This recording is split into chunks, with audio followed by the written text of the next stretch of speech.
We have seen now 4 stages: yama, niyama, which are the morals, do's and don'ts, and other ways to practice cultivation of our mind.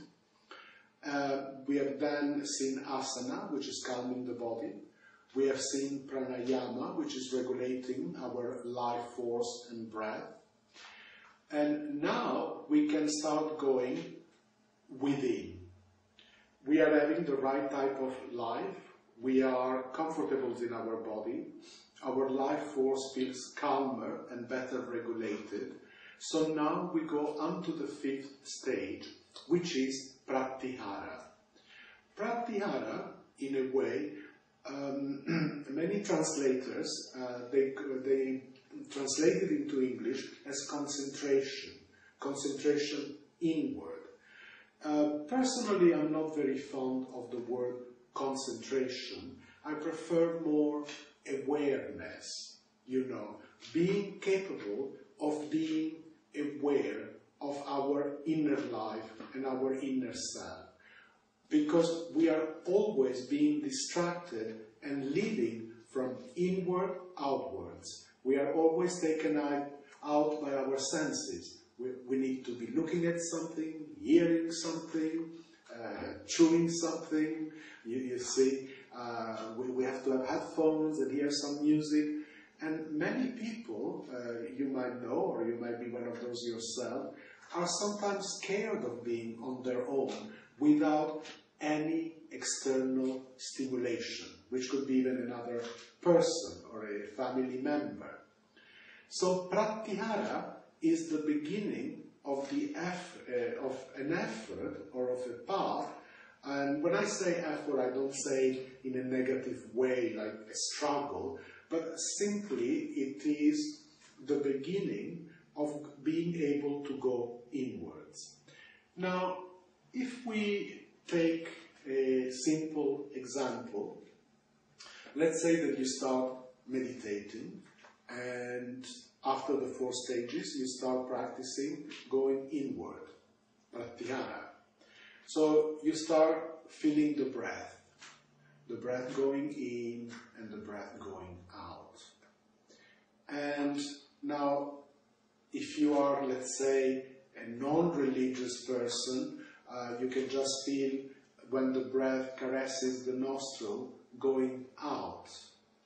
If you are more of a spiritual or religious person, you can feel or conceive the sound of Om when the breath goes in and the breath goes out. Om, just inward. You don't really say it. Or if you are Christian, you could be saying Abba, Father, as the breath goes in and the breath goes out. This is an example of a common meditative practice. There are many, of course. Now, with that inward recitation, you bring in a feeling of peace, empathy, and love.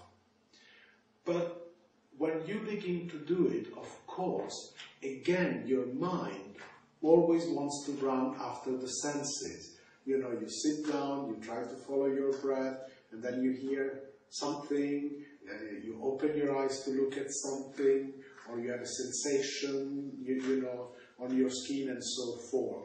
So pratyahara is just a gentle way, it's not a struggle, but it's just a gentle way that every time you see yourself that you're being distracted, you gently tell your mind, let's go back to our object of awareness.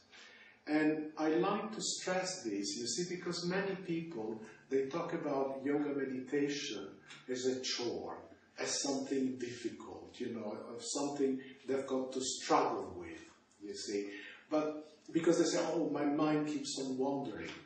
What I say to you, in this stage of pratyahara, when you're trying to make the mind to go inward, don't feel it as a struggle. It is natural for the mind to wander.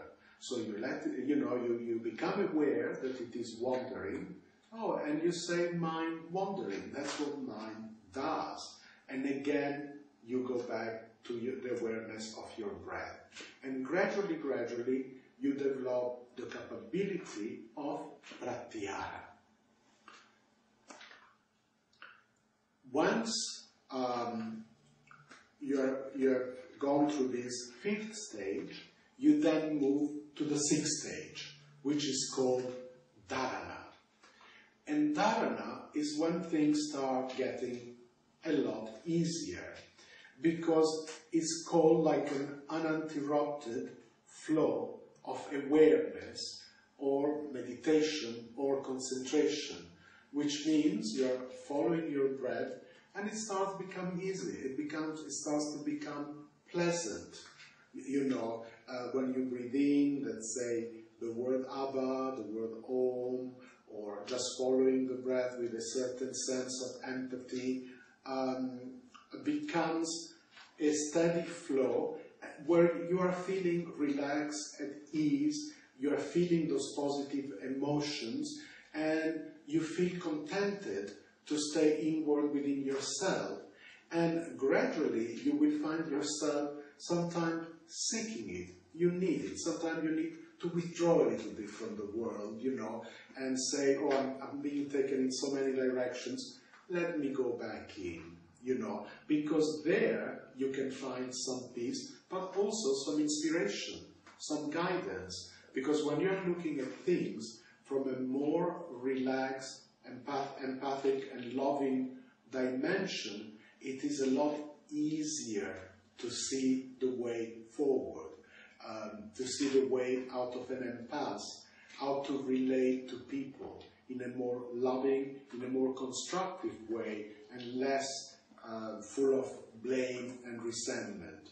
You begin to operate in the world from a different dimension. And that's the important thing of meditation. It's not just, you know, about going inward and totally withdrawing and denying your existence in the world and relationships, but to me, it is something which is very effective and very much in touch with day-to-day life and the world.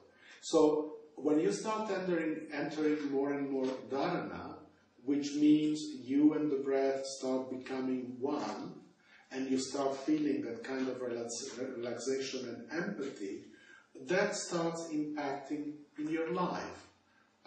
Because, you know, that memory of that state of being becomes more and more present. Alright? So, from dharana, then we move to the 7th stage, which is dhyan. Dhyan has been translated in many ways. One of the ways in which I like to translate it is contemplation, or a beginning of union, meaning you are not anymore there thinking, I have to meditate. Maybe in dharana it is a lot easier to meditate, but you're still saying, I have to meditate. In dhyana, meditation just is almost, it happens by itself. You just relax, and somehow you and the breath become one. I mean, that sense of peace, that sense of relaxation just comes to you. And there is a very creative, easygoing, almost play between you and the state of meditation. You know, you're aware that you are there, you're aware that you are your own self, but you go into peace and relaxation and the even flow of your breath, you know, with a great sense of ease. Now, when dhyana has been achieved, the 7th stage, and believe me, it's not very easy, but, you know, it's worth trying, it's worth moving in that direction, because at first we might not experience those kinds of more developed stage for long periods or with such an ease, but we will touch them from time to time, and those moments are well worth it, and those moments then will accompany us in our daily life. So, once we have gone through dhyana, which is our 7th stage, And that is after we have gone through, you know, yama, niyama, moral codes and practices to do and things to avoid. And we have gone through asana, relaxation of the body. And then we have gone through pranayama, which is harmonizing the breath. Pratyahara, which is going inward. Dharana, which is being able to flow with our inner self and our meditation in an easier way. And then we have gone through dhyana, which is an uninterrupted flow of meditation. We can sit and we just go into the breath, in and out, breathing in and breathing out, but it's almost like the waves of the sea. We are just lying on the sea, you know, on a little lino mattress, and the waves are just gently taking us. Once we have achieved this 7th stage, then we start really entering into the essence of yoga. And the 8th stage is samadhi.